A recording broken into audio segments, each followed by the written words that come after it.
Hello, everyone. I hope everyone is doing well. Thank you so much for joining us this evening. Um, we've got Dr. May with us and Dr. Afreen.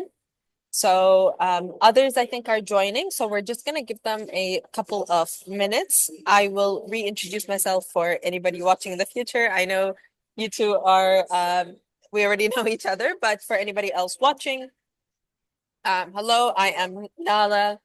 I am a marketing specialist and I have been working with clinics in and out of clinics for about 2 years and a half now. I do 360 marketing strategies. I look at personal branding and everything in between. So awesome. Thank you everybody for joining and thank you for everybody watching as well. Today's session is going to be a really awesome one. I really want an interactive session. So Dr. May, Dr. Afreen, please feel free to unmute yourself, speak whenever you want, interrupt me whenever you want. And yeah, so today's session will be a marketing Q&A. Oh, I'm not sharing my screen. Give me 2 seconds. Good evening, Nala. How are you? Good evening, Dr. May. Good evening. How are Sorry, you? I'm traveling. I'm Hi, good, I'm good. everybody. How are you guys? All good? All good, all good. Doing great. Thank you so much both for being I'm here. looking forward for the session. Yeah, 100%. Me too. So this is one of my favorite types of sessions to do just because it's a Q&A. So it's really the types of questions that I get all the time that I feel like I Q&A, have no yeah. space or time to answer. So I love to just kind of condense everything and put it all in a Okay, couple of slides. Before I get started with the questions that I okay. have kind of put together as part of these slides, I'm wondering if you guys have any questions that you want to ask me from the get-go. What's one of the biggest challenges right now that's holding you back from a really successful, let's say, marketing campaign? What's a question that you have that's holding you back?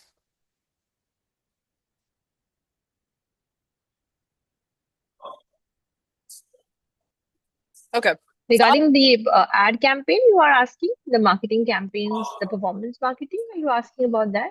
honestly, it can be anything. So people ask me Hmm. anything about how much should I spend monthly on my ads? What's Ah, normal?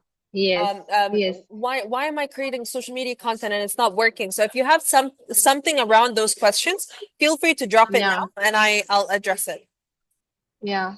So basically, to understand that, we initially feel that, okay, we have to spend a certain amount. Again, is that amount that we spend, is it related to the ROI that each individual clinic has to make? Is it dependent on that? Or as you start doing performance campaign for your clinic, with every month or year on year, it should increase as per the client base.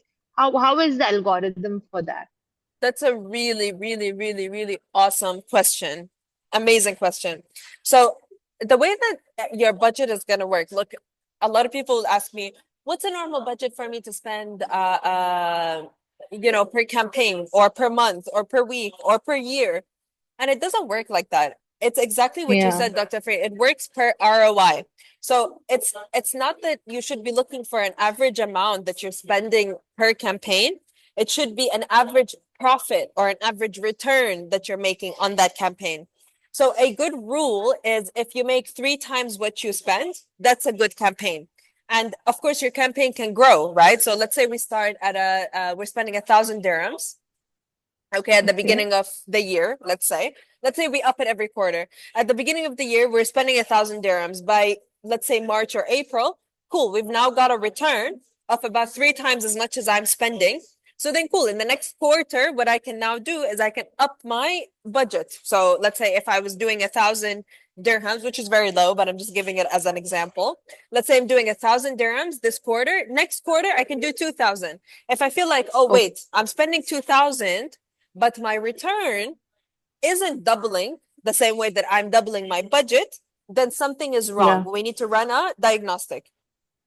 Okay. So that's how it should be. You should be looking at the amount that's being returned, not the average amount that you're spending. And in terms of whether you should increase that amount, decrease that amount, should really depend on your specific situation. If, let's say, you're making the return that you want to make, then cool, it's time to really expand that campaign. If not, then we need to look at diagnostics. And what I mean by diagnostics is we need to look at everything involved with the campaign. Is the ad copy that I'm putting correct? Are the pictures I'm using nice? Is the video complementary to what I'm offering? Is the loop broken somewhere? So is my front desk not helping convert those clients from just people who are looking at my Instagram or my website into actual leads of of patients in the clinic? So it has to be a full diagnostic of the entire loop. Now, to also just kind of expand a little bit on this budgets thing, because it's a question that I get all the time. Should I be Yeah. spending more on Google? Should I be Yeah. spending more on Meta?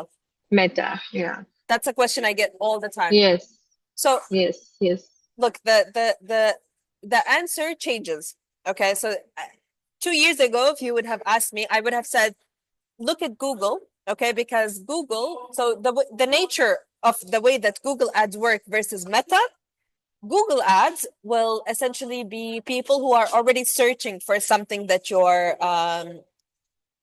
selling, right? So let's say I'm a dentist and I'm a hygienist that I offer dental cleaning, right? What I'm gonna do is I'm gonna make my website really heavy of keywords that are to do with dental work, dentistry, anything with those types of keywords. So anybody who's actively looking for those is gonna be the one to land on my website. So I would have said that those leads are much more qualified than those that you get off Instagram. 2 years later, in 2025, the trend has been that the ROI, so the return that you're getting from those campaigns on Meta, is almost 3 times as much as you're getting on Google. Why? Because while Meta is very saturated, Google is almost 4 times more saturated than that. That's number one. Number two, the thing about Google is that it's much harder to rank and perform. It's not an easy fix. It's not like, oh, my ad is not working, so let me change the picture, or let me change the video, or let me tweak the words. No, it's a whole process. You have to deal with so many agencies, people talking to you about SEO, people talking to you about, let me redo your website, let me do this. It's just a much long-winded way of creating an ad. So you might ask, so Nala, what can I do in 2025? What's the right thing to do? The right thing to do is this. As a clinic, you should be going after something called a social media funnel. Okay, so what is a social media funnel and how can I make it work for me? A social media funnel is basically you're getting leads off of social media and you're getting them from social media to your website and from your website into your clinic. So what does that mean? That means that if I am, let's say, again, same example, let's say I am a dental hygienist, okay? And I want more patients. What I'm going to do is I'm going to build a social media funnel. I'm going to start on Instagram. On Instagram, I'm going to do 2 things. I'm going to start a something called a meta ad, okay, or a meta campaign, which is done from the Meta platform itself. It's not done through the app. And I'm going to create a really nice punchy video with a really nice hook. I'm going to use a combination of hooks, text hook. I'm going to do a really nice verbal hook. I'm going to do a visual hook. I'm going to do everything that I can to make a really scroll stopping video. In the video, I'm going to be very concise. I'm going to optimize for 30 seconds and I'm going to give you really solid information about what it is that I offer and why you care about it. So that's my ad done. Once the ad is done, I'm going to write a little caption about it. And then I'm going to boost it for random people in the region to see. Okay, so everybody in Dubai is going to see my ad. Once those people know me from Instagram, what I'm going to do at the end of the ad is I'm going to say, if this sounds like something you're interested in, if you're looking to get your dental hygiene in the way that I just explained to you, comment below this specific word and I'm going to send you a link to basically sign up or to get you an appointment or to get you from what you're looking at on social media to my website. So I'm going to find a way at the end of the ad to get you from my social media to my website. Once I get you to my website, now it's very easy to convert because the first thing my website is going to ask you to do is to leave your number and to leave your email so that my people can go after you. So that's the right thing to do. So in summary, okay, to take a big topic and make it small. Instead of looking, should I go for Meta or should I go for Google? Let me look at a combination of things, okay? Getting you from my social media to my website to my clinic. That's how it should be.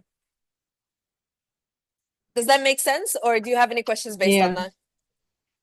Yeah, it makes quite a lot of sense because then you are actually getting the client to your website, and the client will understand the whole brand Yep, and all the mess. I mean, you get the data also of the client. It's very exactly. important, as you mentioned.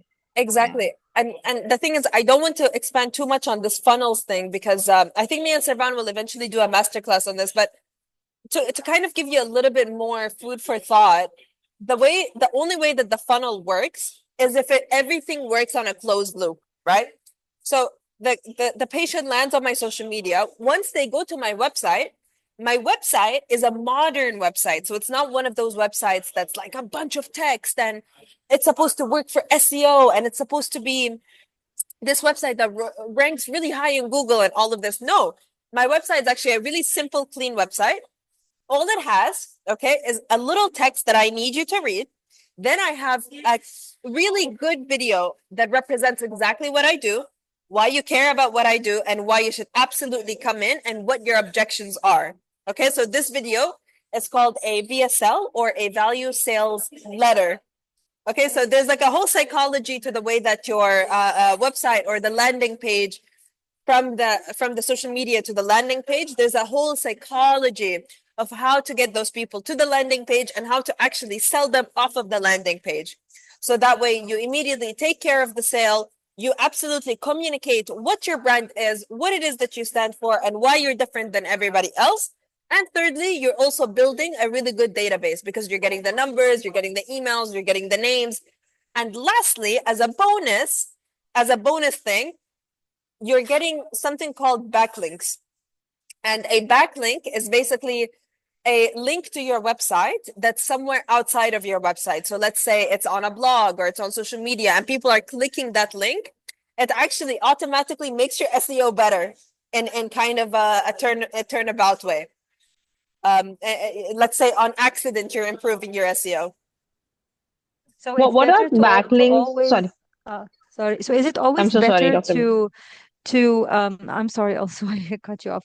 Is it better for the meta ad? They always ask you what is your aim of the meta ad. Is it a better idea to link to the website rather than the profile so that Absolutely. we can achieve what you just said? Absolutely. I cannot recommend it more. But there's one exception. So I will recommend it when you have the, let's say, the landing page or the website or the web page that they're landing to, it has to be really seriously optimized to sell. So it has to be like a hook at the beginning of the page. It has to be this video that I just described. And then it has to be a really clear FAQs section, like a really clear questions and answers section or frequently asked questions.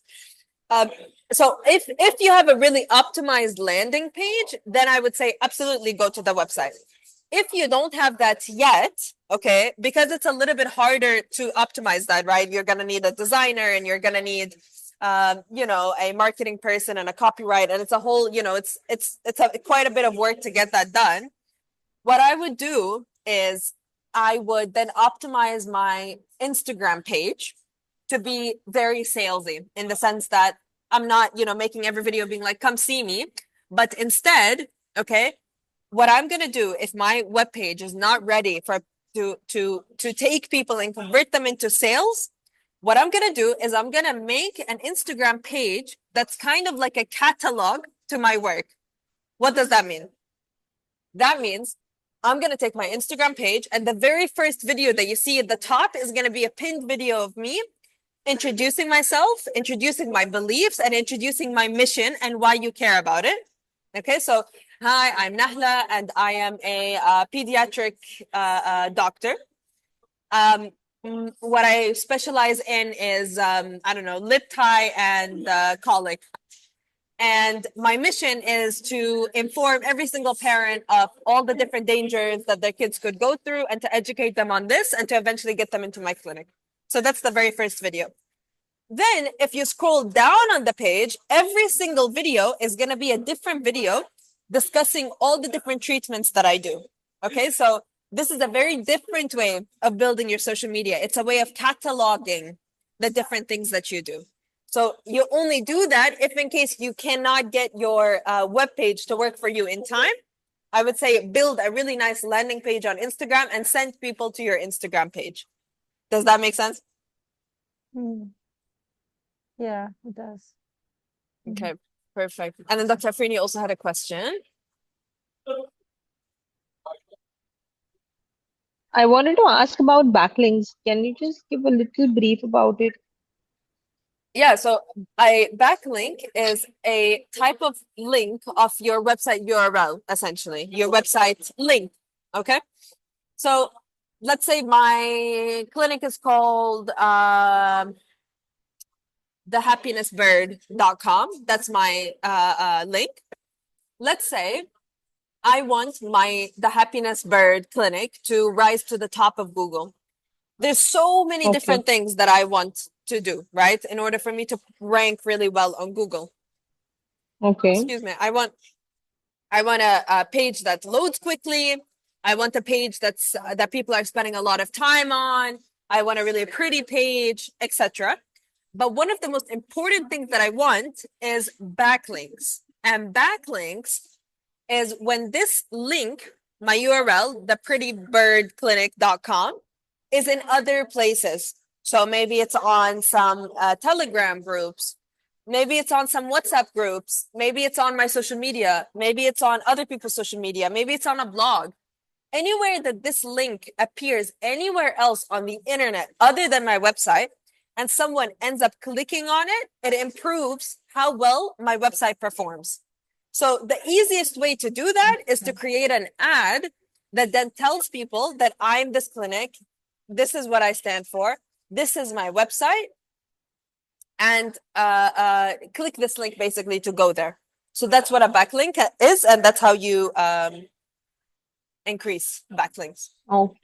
Okay, nice. I'm aware that our clinic spends like a lot of money, and they do rank on the first page, maybe the number one most of the time. Nice. How can I benefit from that? Because I work for them. How can I link my website to their website as in a form of the backlink you were just referring to? Yeah. To benefit from how much they're paying without me paying much. Yeah, no, 1,000%. That's awesome. That's an amazing question. So this is the number one mistake that I think a lot of physicians in Dubai do. And essentially what it is so let's say I join American Hospital or I join whatever clinic. What American Hospital, let's say as an example, will do is they'll say, okay, cool, Nahla, you've got a landing page. Okay, you've got a web page. This is your picture. This is your name. This is what you do. Good luck, right? So it's the same as everybody else. What you want to do to stand out as a doctor, if obviously the clinic permits, and most of the time they really do permit, you can sit with the marketing people and say, guys, I want to optimize my page to convert more patients. And all you will do is you're going to inject and infuse all the words that they've been using in the original website that's making them rank on your own page. So let's say, just as a simple example, let's say on your web page, okay, you've got Dr. May, and then you've got your picture, and then you've got your description and, all the specialty treatments that you do. Let's say underneath it, you add a catalog of sliding pictures of you with children or you with patients, etc. What you can do is under each of those pictures, you can add a little tiny box that has text and keywords that people would be looking for. So for example, pain-free injections, laughing gas, whatever other treatments, children, scaling crowns, whatever it is that people are looking for, that is your specialty. You want to inject it in different ways on your web page to push it up. But to go a step further, what absolutely I would do, and I see this missing in majority of the physicians' pages, is a video. Okay, so I haven't seen your webpage, but most of the time, what will happen is they'll have a picture of the physician, they'll have the name of the physician, the specialty, maybe a little like bio about, they graduated from here, they did this, they did that. But what everybody's missing is a video to say, hey, this is me. I'm a friendly person. Take your kid to me, basically. Like I'm a trusted face. I have a face, I can move, I speak English or Arabic really well, etc. So that would be another way to really, really rank up, given that obviously the video doesn't slow down the web page, but as long as the video doesn't slow it down, people are much more likely to spend more time. They're much more likely to book. They're much more likely to engage with the web page. So that would be another awesome way to really take advantage, let's say, that the clinic ranks really well. Also, there's no harm in doing that. Like, I know you're saying, spend less money, etc., but that's your right. Like that's probably one of the reasons that you accepted to work there is because of their name, so you should benefit from that 100%. But I've already like added the same, like, of course, the same services would be on my website and on their website. How would that make it rank better? I mean, it's already there, and the same biography is there. The same. I have a video on my website. They have a video on my profile in their website, but I don't see how they can be linked together or how they can reference to each other Oh, the and two increase the SEO. websites? Yeah. Oh, sorry, I misunderstood your question. So you're Yeah, asking, yeah. so you're asking how can I benefit to boost my personal website using their website? Is that what you're asking? Yeah, because you said there's something called backlinks. So if I can use their website as a backlink, I don't know if Uh-huh. I understood the word backlink correctly. So yeah. Okay. I got your question now. So Mm, that mm, would really depend on the clinic. mm, What do I mean by that? So a mm, backlink of your personal website would be to basically mm. take the URL of your website, the link of your website, and to put it on your clinic's website or webpage. Most clinics will not allow that. So it depends. Maybe have a conversation with them and ask if that's okay. But most of the time, I've actually had a lot of people ask me that as well. Like, oh, can I just link it to, can I just put a link here to my personal website? So if they click, they go to my personal website. Most of the time, clinics know that quote unquote trick. Refuse. Yeah, so Uh, they will not accept. But I don't know. It depends on your case. Like, my suggestion would be to just have a conversation with them. All cards on the table. This is what I want done. Are you guys okay with that? if I put my profile link on the clinic's website on my website, would that benefit still or no? It depends. If there's a lot of traffic on your personal website, it could benefit the clinic No, web. they have more traffic than I do. I mean, if I do that, would that bring traffic to me or no? It has to be the Given, other way around. no. Yeah, given that people click the link from the clinic's website to your personal website, of course it would benefit. Mm. But just putting the link there alone, it wouldn't benefit. No, as long as you push Oh, people to click the link, then it would benefit. Yeah, okay. Thank you for yeah, that. 1000%. Okay, and then I see someone raising their hand as well. Yeah, it's me, Nahla. Do you hear me? Hello, yes, I do. Ah, Hi. So thanks, Nahla, for that. I was just referring to the same question that Dr. Mai has mentioned a little bit earlier when you mentioned clearly that most clinics do not approve that. They do not approve having your link to your own website on the clinic or hospital's website. Just understanding why would they disapprove that? I mean, is there any reason for rejection? Yeah. So as far as I have seen, and this has only happened twice to me before, okay, where I made that suggestion basically to two doctors and I said, hey, maybe link your own personal website to the clinic's website so people come to you. The number one concern that clinics will have normally is they will say, okay, so that's fine. You're asking us to do that, but the thing is, what if you leave us? What if you leave us and we've benefited your personal website? And the rebuttal or the argument to that would be to say, don't jump the gun. What if I am going to stay, and I basically want to raise you guys' revenue by pushing more patients through my personal website. So you can still argue that, but most clinics will say, no, there's no way that we're going to put your personal link, given that you might leave us one day. So that's usually what they say no to. Okay, so in that case, it's the hospital or the clinic brand versus the practitioner's brand, Exactly. and they don't want the practitioner to be to be their own, develop their own brand, because in that case, then he can leave, he or she can leave at any time, and then take the patients away with them. In Exactly. that sense. That's the concern that majority of the clinics have, yes. Okay. Clear.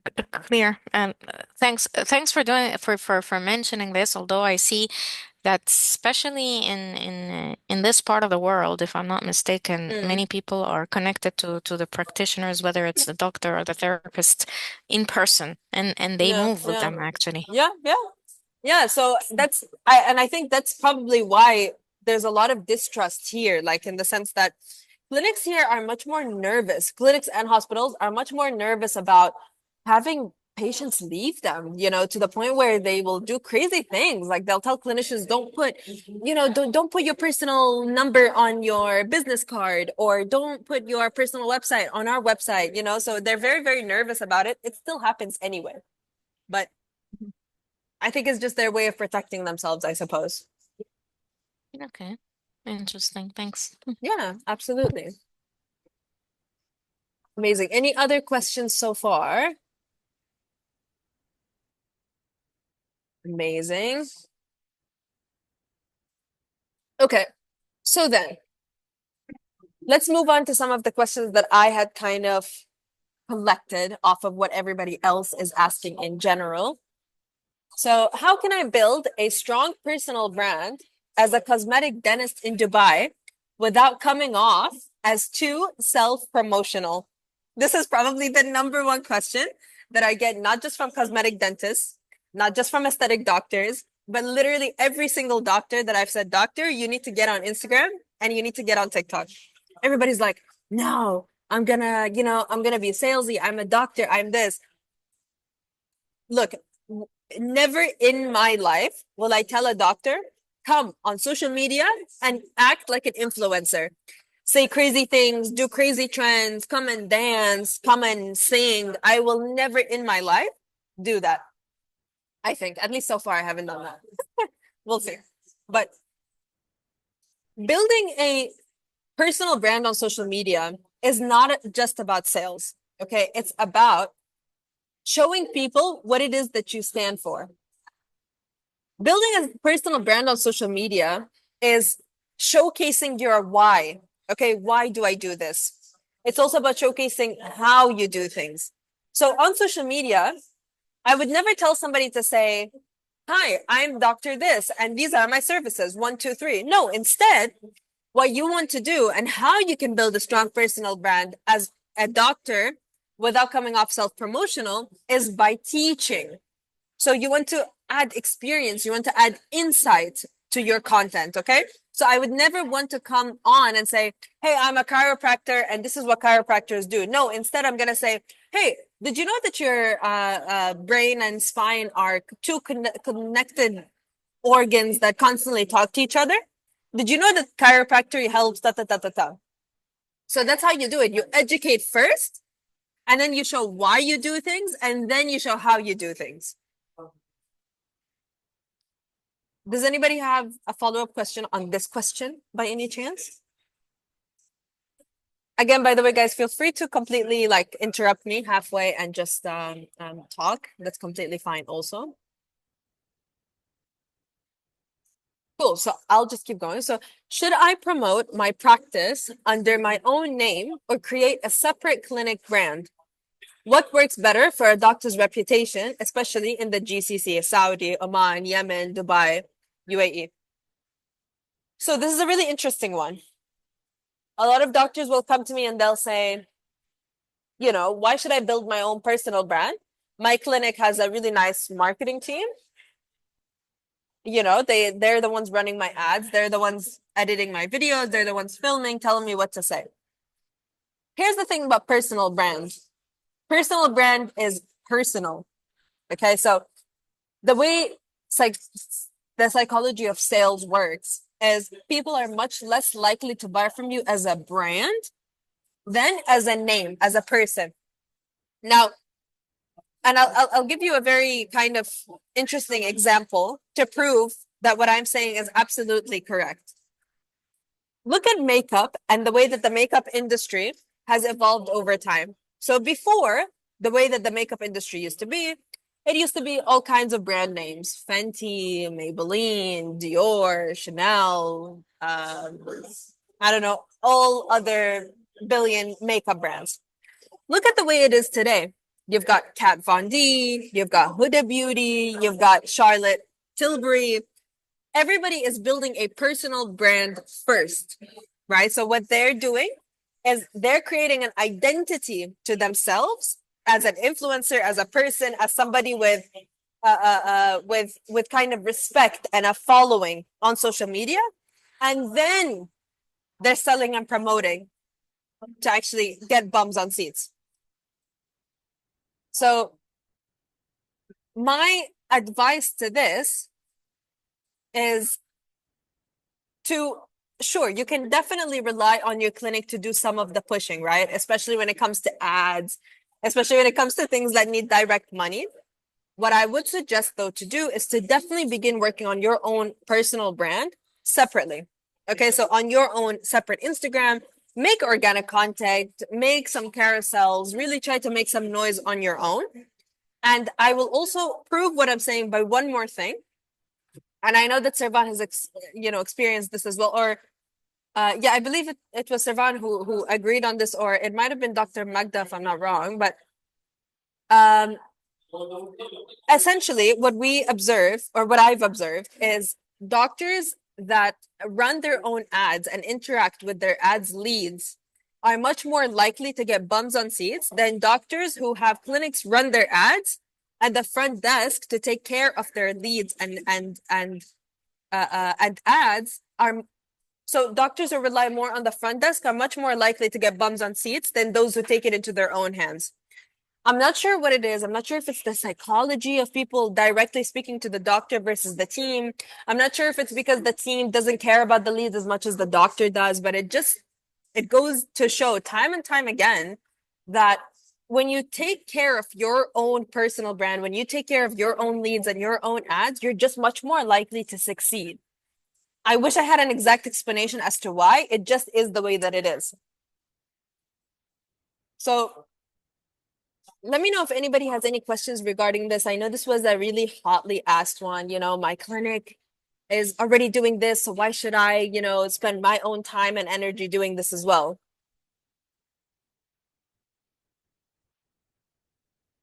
Okay, great. No, I think it's important because if there's multiple practitioner in the same clinic, you never know who's going to end up taking the patient once the lead is calling. So it's best for the doctor to do it themselves. Yeah, 1000%. That also.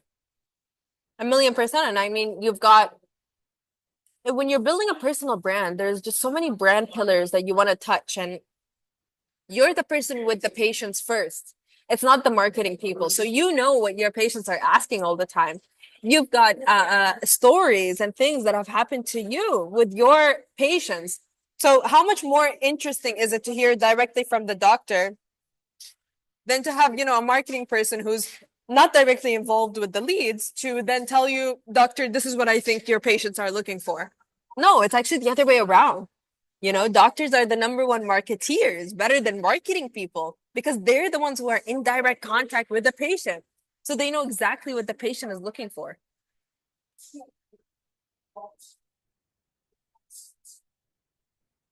Okay. So for those running aesthetic clinics in the UAE, what types of content get best engagement on social media? Educational videos, patient testimonials, or before and after photos? And so this is another question that I'll get when I tell somebody, doctor, you need to start, to make some noise on social media. They'll tell me, oh, no, I don't know what types of videos to make. Should I make educational videos? Should I do patient testimonials? Should I put photos? What should I do? Before and after procedures, what works best? And the answer is simple. What works best is strategy. Okay, what works best long term is strategy. You don't want to focus just on educational videos. You don't want to focus just on patient testimonials, just on before and afters, because you're gonna burn out. At some point, you're gonna think, I've had enough. I can't do this anymore. Why? Because you're having to think every single time you pick up the phone, every single time. Okay, what should I film today? What should I film today? But if you create a strategy, cool. For the month of May, June, and July, this is what I'm gonna do. I'm gonna post once a week, and every first week of every month, I'm gonna post one educational video. Every second week, I'm gonna do patient testimonial. Every third week, I'm gonna do another educational video, and every fourth week, I'm gonna do a before and after photo. That way, you've created a really clear strategy for yourself, but then it's just plug and play. It's really easy. You're just like, cool, I know exactly what I'm gonna do this week. I've got, the whole week to do it. I've just got to sit my bum down, and I'm gonna film it. I'm gonna edit it, and I'm gonna post it this week. So that's really what works the best to pull engagement. It's that consistency that this page is constantly speaking to me about who they are, what they do, and how they do it. They're constantly reminding me. It's not that they've made one video one time and then for 3 months they've disappeared. And then they've come back, and then they did really well for the next 2 weeks, and then they stopped, and then they did it again. It's just it feels inconsistent when you do that.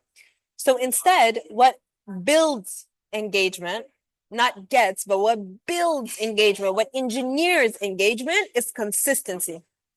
People are constantly seeing your content, you're constantly hitting their For You pages, and they're like, oh my God, I've seen this doctor, maybe this is my 6th time, Let me actually engage this time. Let me leave a comment, let me follow, So that's really what builds the best engagement, I would say.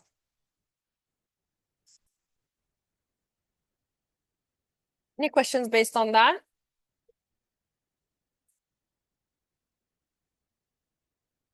Okay, amazing.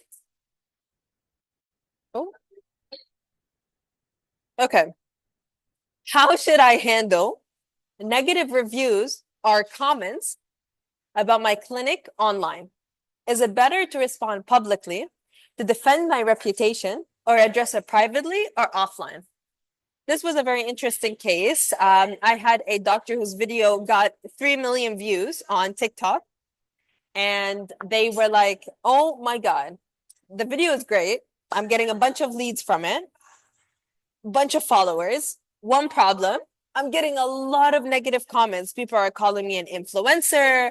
People are saying, oh, you're unethical, you're this, you're that. And this doctor asked me, what should I do?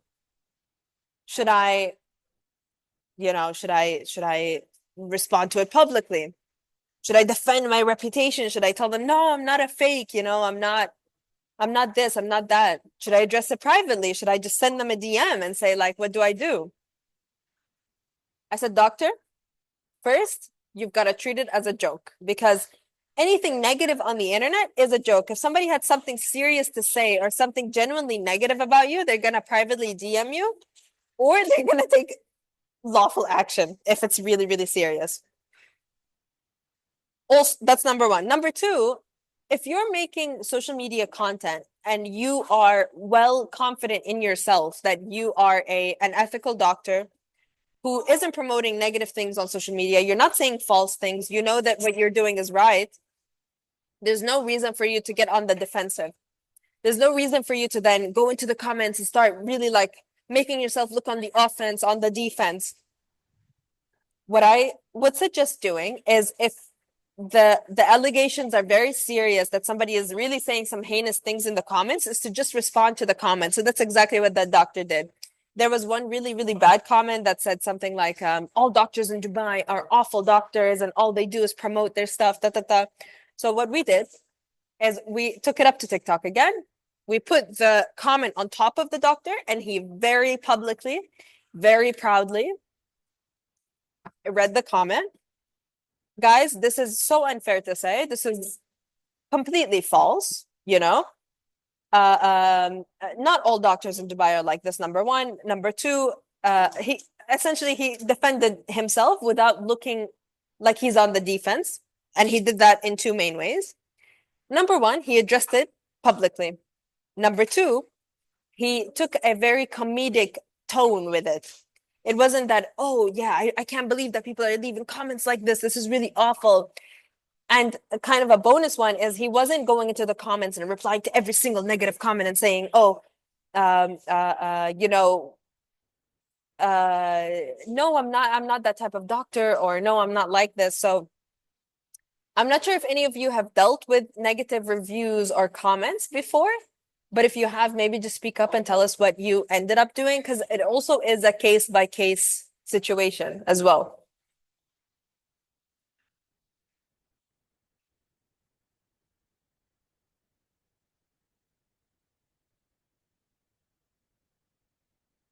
Okay, I'll move on if nobody has comments or questions for now.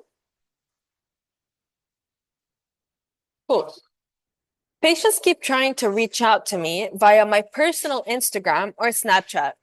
How do other doctors maintain professional boundaries on social media while still being approachable? So for this one, I'm not even going to answer. I want you guys to tell me your experience with this, because I know that so many doctors have this problem, especially with WhatsApp.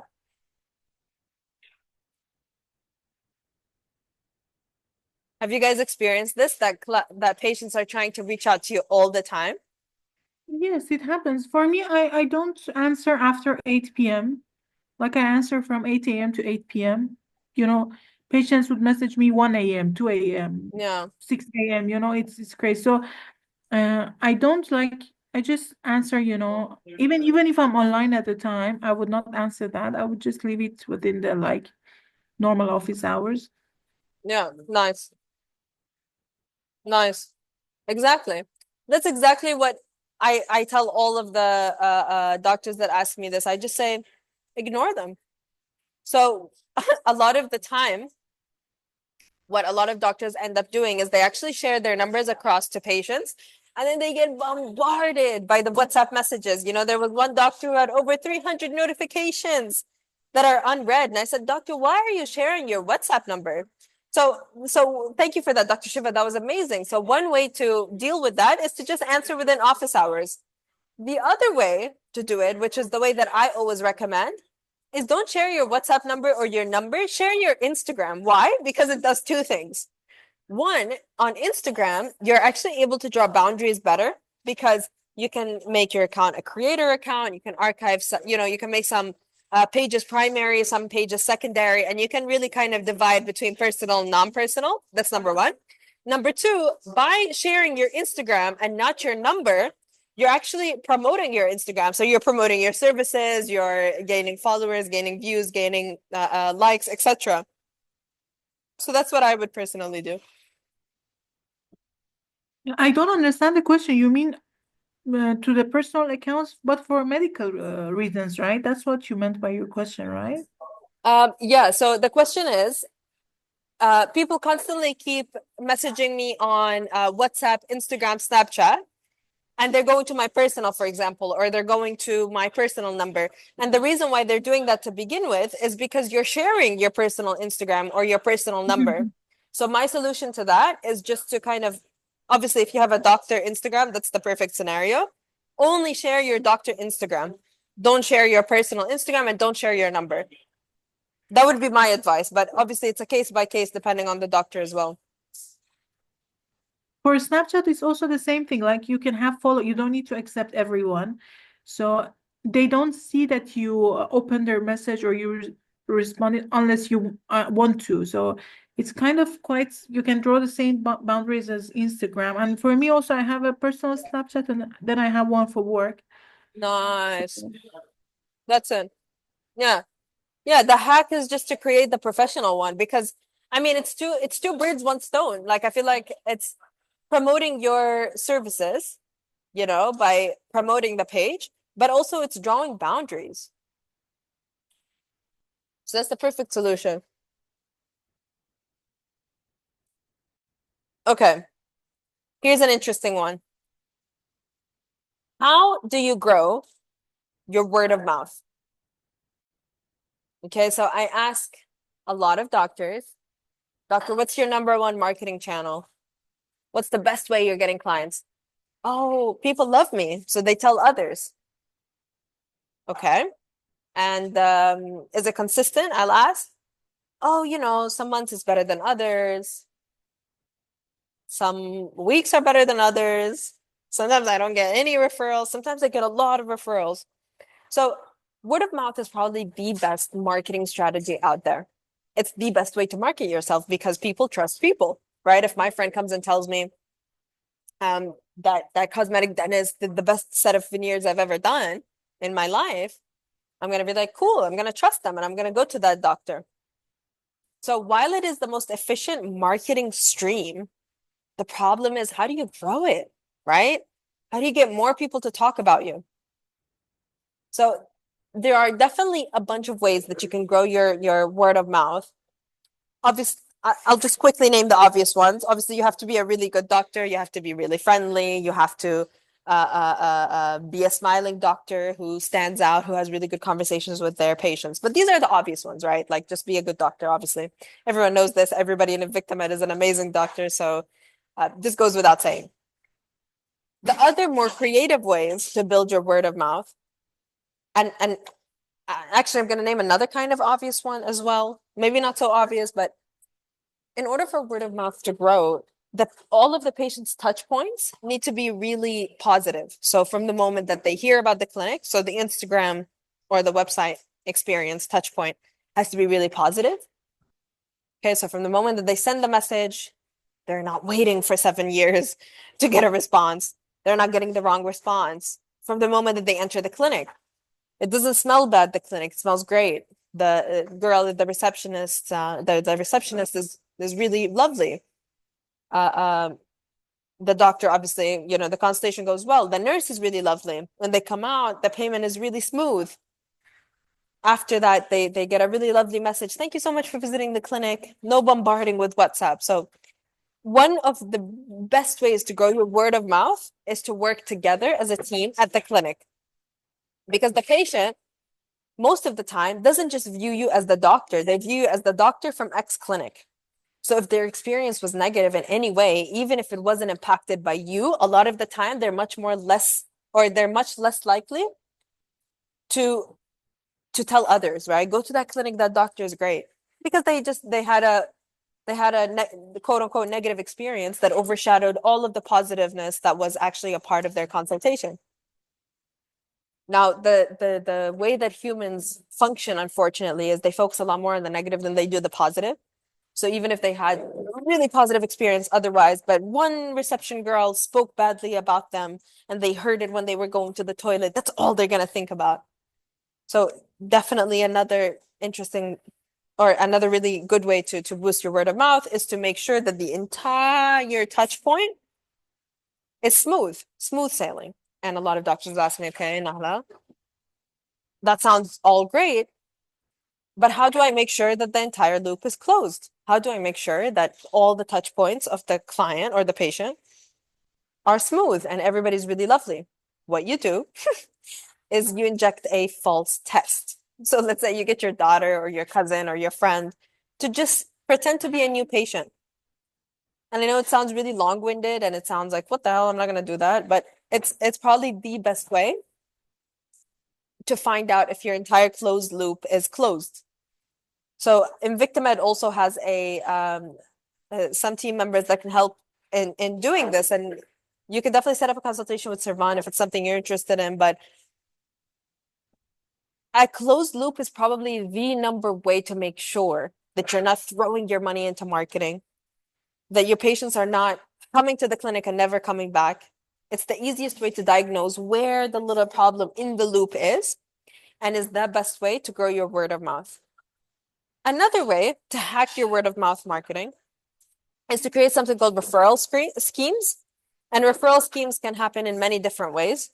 Referral schemes can be like, if you send me a patient, if you send me your friend or your family or whatever, we're going to give you this amount of credit back or let's say we're going to give you 3 free consults for the next person that you send over to us. Now, referral schemes are very popular around the world, but for some reason in the region, they're not as popular. That's not to say that you shouldn't explore them. I think it's a really viable option. I haven't really had much experience doing referral schemes in the region. I've done it in some European countries, and it worked like magic.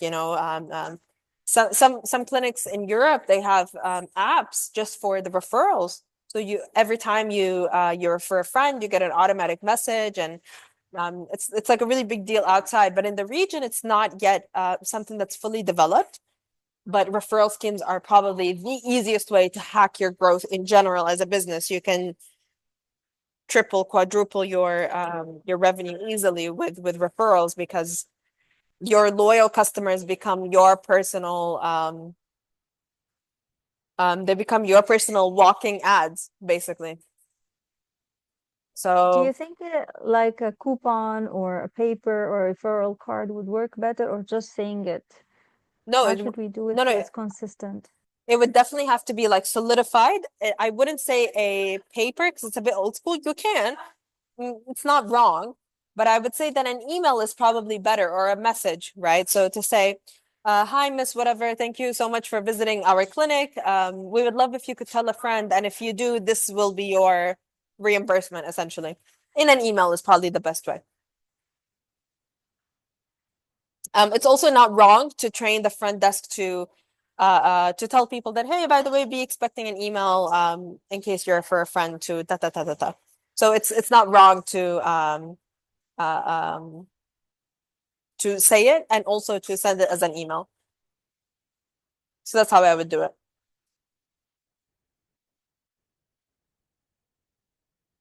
Great. I feel like I'm burning money everywhere, but nothing is working. What do I do? And then we still got quite a few questions to go, and we've only got about 7 minutes. So I'm gonna kind of speed run through these, but you guys can stop me anytime that you would like. So I feel like I'm burning money everywhere, but nothing is working. What do I do? So if you feel like you're putting money into many different streams and you're not sure what's happening, you feel like nothing is making a return, everything's just messy. What you're gonna do is you're gonna take a very simple pen and paper, and you're gonna make a circle in the middle called marketing. From the circle that's marketing, I'm gonna write ads, I'm gonna write organic content, I'm gonna write whatever it is that I'm doing, wherever I'm putting money, and I'm gonna put the amount that I'm spending, and then I'm gonna go on a mission for the next 3 days to find out if I've made any return from these streams. Any return that you've made is gonna be put in red next to the categories, and only categories that are making you money are the ones that are green lighted. Everything else, I'm gonna pause it for the next month, and I'm gonna see if there's any change to my business. Has it decreased or has it increased by me stopping this? So this is called a marketing diagnostic test, and it's the easiest way to find out if I'm just burning money for no reason, or if I'm just putting time and energy and effort into something that's not generating me anything. Once you diagnose whether or not these marketing streams are working to your favor, what you're going to do is you're going to find alternatives. So let's say I was running Meta ads and it's not working for me. So I'm going to find an alternative on how to fix it. I'm either going to make alternative content. So maybe I'm going to change the videos and the photos that I'm promoting, or I'm going to cancel all of Meta in general, and I'm going to do events marketing instead, for example. And then I'm going to test it for the next 3 months, and I'm going to see if that's working for me. The nice thing about marketing is that you can constantly pivot. You can constantly change where you are. I think a lot of people get stuck in the mud a lot of the time. Oh, Meta ads are not working for me. Why? I'm so frustrated. That's what a lot of people say. They don't have to work for you. It's not the only way to market yourself. And that's the exciting part about marketing, is that you can discover, what's going to work for you, what's not going to work for you, that you're not like everybody else. Maybe events are going to be the way for you to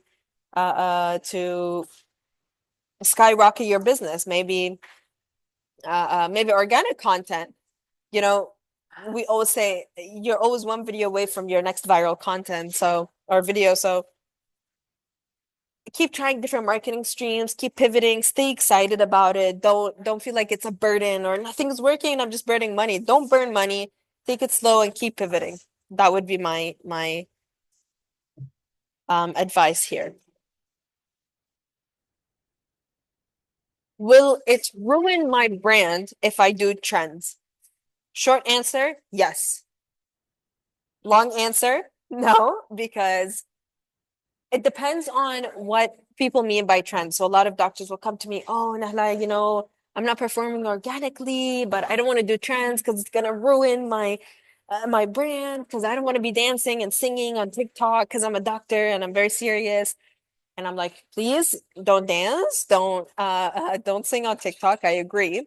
There are some trends though that are not wrong to do. So things where you're staying in social conversation, right? Types of hooks, types of content that just kind of works. For example, if I am a dentist, okay, a trend in dentistry is to look at celebrity teeth and to rank them and say, this person from Dubai Blink had veneers done. I'm gonna rank it a 4 out of 10 because I think that they could have done this.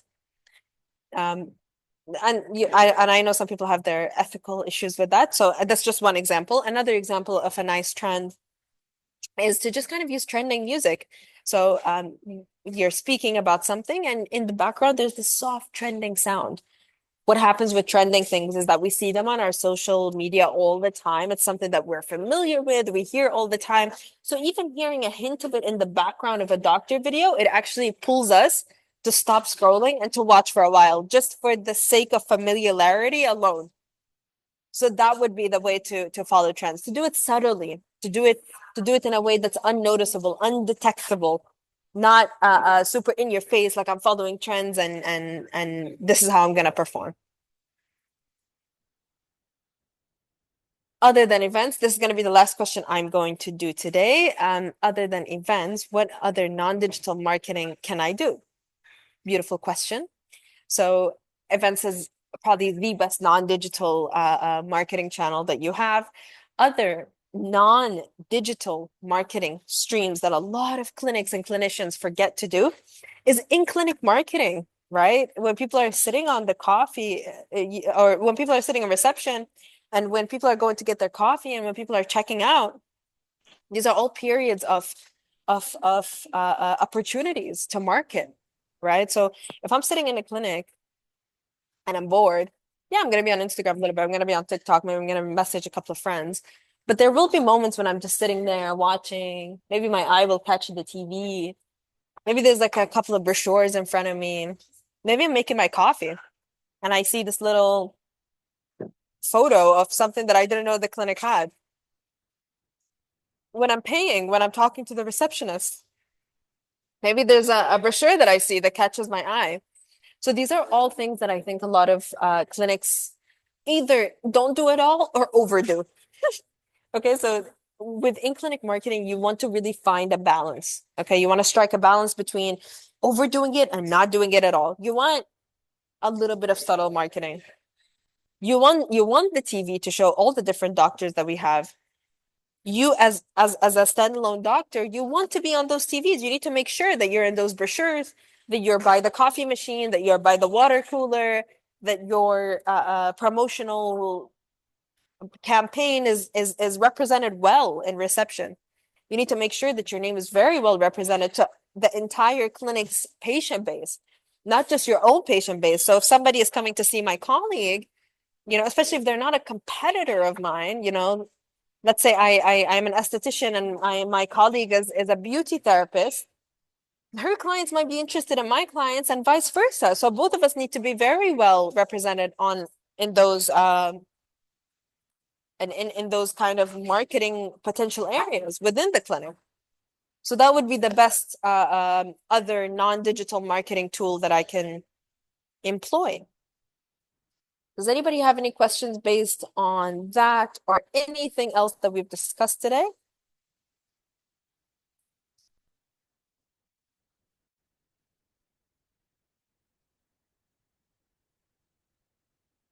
No? Okay, awesome. I thought Yeah. that was, yep, tell me. Excuse me. I want to know what platforms we should go for it, especially in Dubai. We should go for Instagram, Facebook, WeChat, Viber. You know, there are plenty of platforms that will need too much effort and energy. So, which one is Yeah, better in Dubai? yeah, 100%. Yeah, thank you for that question. 1,000%. So the theory in marketing is, especially if you're making short form content, the theory is a short form piece of content is going to perform the same everywhere, right? So if I create a short form piece of content, say 30 to 60 seconds, I'm going to optimize for performance. So I'm going to come up with a crazy, really good verbal hook, visual hook, text hook, and I'm gonna create the video in such a visually interesting way for somebody to pull their attention. It's gonna perform the same on Facebook, Snapchat, Instagram, TikTok, YouTube Shorts, YouTube Blogs, YouTube whatever, LinkedIn. It's gonna perform because people are the same people.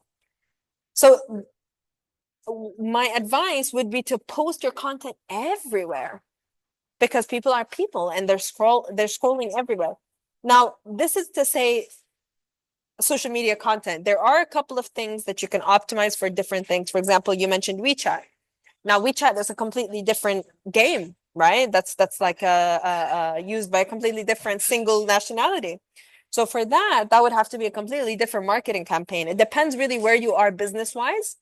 Okay, do I just want to build a personal brand for my brand, or do I want lead generation? So I want direct leads.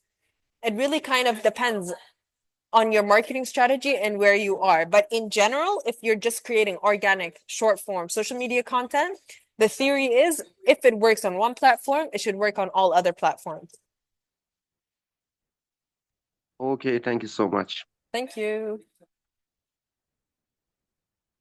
Awesome. Amazing. I think we'll wrap it up then. Thank you so much, guys, for everyone who joined tonight. And awesome. If you have any other questions that pop up in your mind, just feel free to drop them on the WhatsApp group, and I'm more than happy to answer. See you guys. Thank you. Thanks, Nahla.